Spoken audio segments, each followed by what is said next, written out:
Hello everybody, welcome back to the channel. তো আমি একটা ব্লগ বানিয়েছি যেটার ইন্ট্রো আমি এখন নিচ্ছি। লাইক কি করব আমি জানি না, বিকজ মানে কিছু কিছু দিন তোমাদের লাইফে এরকম থাকে যে তোমরা ভিডিওস ফটোজ কম নাও, মানে ফোনটাই হাত থেকে কম বের করো, but you make a lot of memories. তো সেরকমই দুটো দিন আমি কাটিয়েছি, দুটো কি রাদার 3টে দিন কাটিয়েছি, which was all about বেবাস বার্থডে। তো শুরুতে ওর বাড়িতে যাওয়া হবে আর কি, আর তারপরে আমাদের মন্দারমণি ট্রিপ হবে। তো সেটার যে ছোট ছোট যা ক্লিপিং আমি নিয়ে উঠতে পেরেছি আমি সেটা অ্যাড করে দিচ্ছি। প্লিজ তোমরা একটু অ্যাডজাস্ট করে দেখে নাও। So keep watching the blog.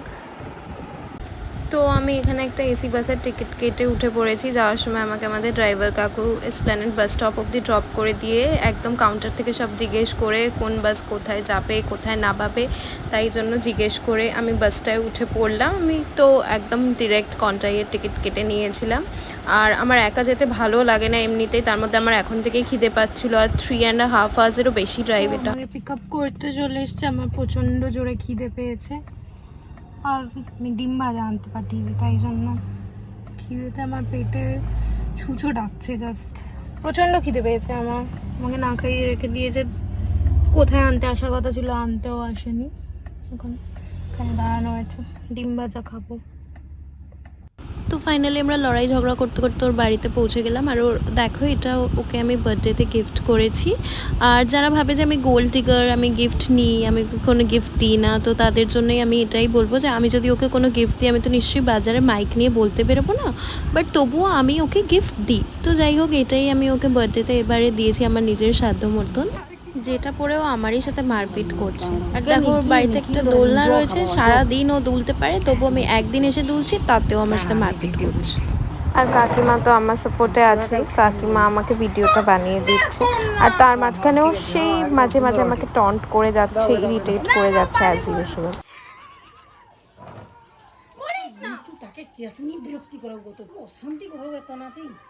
আমি লেজিট জানি না কার বর তাকে এই লেভেল অবধি ইরিটেট করতে পারে, আমি বুঝি না।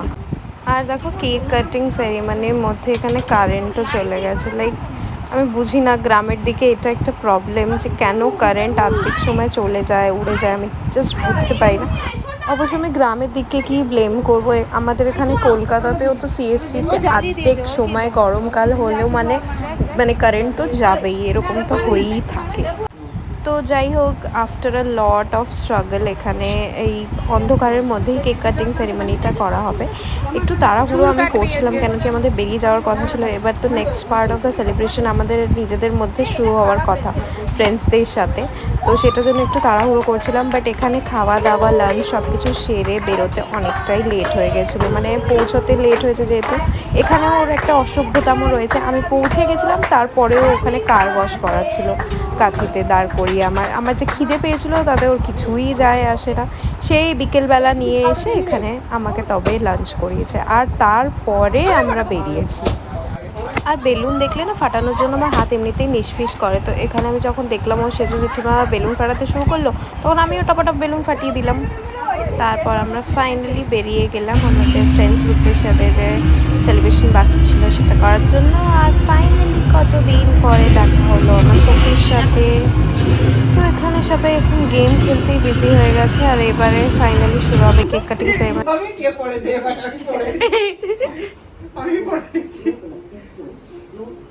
আর ইউ রেডি? চকলেট নয়, chocolate is toxic for dogs. আর এখানে দেখো একটা বেড়ে পাকামিও এমন করবে যে ওর হাতে লেগে যাবে। আমি ওকে বারবার করে বারণ করেছিলাম এই জিনিসটা করার জন্য, বাট না, ও তো শুনবে না। And this is what exactly happens when you don't listen to your wife. You are gonna pay for it every time you do not listen to me. So দেখো এখানে কীভাবে নিজের পাত্তাটা ও নিজেই কাটবে, তোমরাই খালি দেখো। দেখো দেখো দেখো কীভাবে নিজের হাত চালাতে হয়, তো শিখে গেছো তোমরা। তো এবার আমি বলি, এখানে আরেকটা চমৎকার হবে, তোমরা দেখতে থাকো। তোমরা হয়তো খেয়াল করেছো ওর ঘরে যখন আমি ভিডিওটা করেছিলাম বার্থডে, তো তখন ওখানে যে স্পার্কলটা জ্বালানো হয়েছিল সেটা জ্বললোই না, একটু জ্বলেই বন্ধ হয়ে গেছিলো। বাট এখানে ওর যেই স্পার্কলটা জ্বালানো হবে, আমি জানি না এটা কি স্পেশাল স্পার্কল যে বন্ধই হচ্ছিল না, লাইক জ্বলেই যাচ্ছে, লাইক আমরা ওয়েট করে আছি যে কখন বন্ধ হবে। এতক্ষণ ধরে জ্বলতে আমরা কোনোদিনও দেখিনি, বাট এত লং লাস্টিং স্পার্কল দেখে আমরা তো সবাই অবাক হয়ে গেছি আর হাসছি।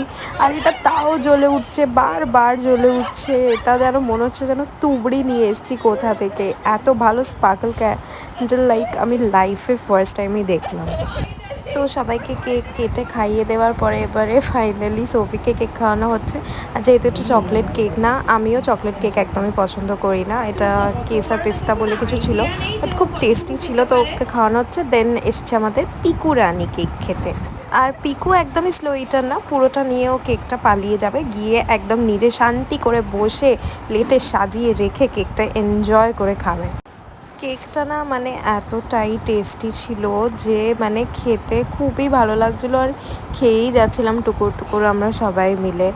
তো তারপরে কেক ফেক কাটিং শেষ করে ডিনার করে আমাদের রাত্রিবেলা তাড়াতাড়ি ঘুমোতেও হতো, পরের দিন বেরোনোর ছিল বলে। বাট এরা তো অনেকটা রাত অবধি গেম ফেম খেলতে থাকে, সকালে উঠেও ইনফ্যাক্ট আবার গেম খেলতে বসে যায় যথারীতি।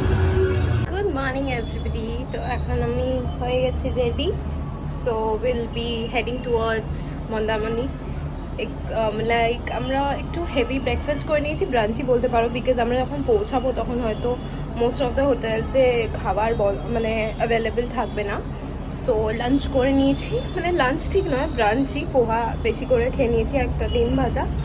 তো আমি দেখো, I don't know if you can see, so this is my outfit. তো চলো আমরা বেরোই, এই তোমাদের সাথে দেখা হচ্ছে। বেরিয়ে আমরা ড্রাইভ করে লাইক 1-1.5 ঘন্টা যাওয়ার পরেই আমাদের একটু খিদে মতন পেয়ে গেছিলো। আমরা ভেবেছিলাম হয়তো খিদে পাবে না, পোহা খেয়ে ডিম ভাজা খেয়ে বেরিয়েছিলাম, বাট 1-1.5 ঘন্টা পর খিদে পেয়ে যাওয়ার জন্য মাঝখানে একটা স্টপ নিয়ে রাস্তা নিয়ে একটা ধাবা মতন দোকানে খেয়ে নিয়ে ভালো করে আবার যেতে থাকি। আর রাস্তাটা প্রায় নিয়ার অ্যাবাউট 100 কিলোমিটার্স ছিল। তো 100 কিলোমিটার্সের ড্রাইভটা করে এখানে দিয়ে যাচ্ছিলাম আমরা। এটা একটা নতুন রাস্তা যেটা কাঁথি থেকে একটা লাইক বাইপাস মতন চলে যাচ্ছে, এখান দিয়ে যেতে বেশ ভালো লাগছিলো, কেন কেন ভিউটা খুব সুন্দর। অ্যান্ড ফাইনালি আমরা পৌঁছে গেছি আমাদের রুমে, যেটার আমি একটা ডিসেন্ট রুম টুর নেওয়ার চেষ্টা করছিলাম, বাট এই জানোয়ারটা থাকলে তো আমার দ্বারা সেসব কিছুই হবে না। তো ফাইনালি আমরা বিকেলবেলা একটু সি বিচের দিকে বেরিয়ে গেছিলাম হাঁটতে হাঁটতে। আর সমুদ্র থেকে ফিরেই আমাদের প্ল্যান ছিল হচ্ছে পুলে নামবো। তো পুলে বেশ আমরা অনেকক্ষণ মজা করেছি, অনেক ডান্স করেছি। পাবের থেকে বেশি মজা তো আমি বলবো আমরা এই পুলেই হয়েছে, কেন কি এত ফান হচ্ছিলো আর পুরো পার্টি ভাইবস আসছিলো এখানে। আর একে দেখো এমনিতে তো নাচ করতে পারে না, হ্যাঁ, আর এনগেজমেন্টের দিনকে তো এত নখরা করছিল, নাচবো না এরকম করে যাচ্ছিলো। বাট যখন আমরা একসাথে এরকম ফ্রেন্ডসরা মিলে থাকি বা কিছু, তখন ওর রিয়েল রূপটা বেরিয়ে আসে। তারপর শুরু হয়ে যায় আমাদের মেন পার্টি। আর আমরা বলেছিলাম আমাদের রুমের বাইরে এরকম সুন্দর করে টেবিল চেয়ার লাগিয়ে দিয়ে এখানে খাবারটা লাগাতে, বিকজ এখান দিয়ে সমুদ্রের ধার থেকে হাওয়াও আসছিলো, মানে একটা কর্নার থেকে সমুদ্রটা দেখাও যাচ্ছিলো, বাট রাত্রেবেলার কারণে আর কি সেভাবে ভিজিবল ছিল না। বাট সমুদ্রের ধারের হাওয়াটা এখানে পুরো ফিল করতে পারছিলাম, আর বোঝা যাচ্ছিলো কি সি বিচের ধারে বসে আছি। তো এখানে পার্টি চলে, নাচ গান হয়, তারপরে তো রাতে এক প্রকার মানে কি আর বলবো, যে এরকম পার্টি হলে যেগুলো সাইড এফেক্টস হয় আর কি, সেইগুলোই হয়েছিল। তো তার কারণে একটুখানি আমাদের মনটা স্যাড ছিল। তো ব্যাপারটা হয়েছিল এই কি, আমরা ভেবেছিলাম যে পরের দিন বেরিয়ে আসবো, সেটা বেরিয়ে আসা হয়নি, যেহেতু সেইভাবে প্রপারলি মজাটা নেওয়া যায়নি বলে আগের দিন। তাই জন্য আমরা হঠাৎ ডিসাইড করি সকালে উঠে যে এই দিনটাও এখানে কাটিয়ে যাব, বাট অন্য কোনো একটা হোটেলে, যেহেতু ওই হোটেলে আমাদের বুকিংটা ওই দিন পর্যন্তই ছিল। বুকিং যেহেতু ছিল না, সেজন্য ফার্স্টলি আমরা আসলাম সানসিটিতে, যদি এখানে জায়গা পাওয়া যায়। তারপর দেখলাম ওখানে সব রুমস বুক ছিল।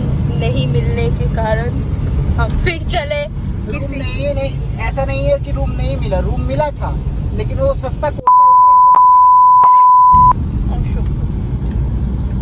করে দিতে হবে এইসব। আমরা যাচ্ছি, we were supposed to leave Mandamani but we are again back in Mandamani. তো আমরা ওখানে গিয়ে ফাইনালি দুপুরে লাঞ্চ করে রেস্ট ফেস্ট নিয়ে সবার একটু শরীরটা ভালো লাগছিল না, বিকেলবেলা ফাইনালি বেরোই। ভেবেছিলাম ফার্স্টে একটু মোহনার দিকে যাব, কিন্তু যেতে যেতে লেট হয়ে যায়, তবুও আমরা গেছিলাম মোহনার দিকে লাল কাঁকড়া দেখার জন্য। আর ওখানে বেশ ভালো ভালো কয়েকটা লাল কাঁকড়া দেখেওছি আমরা।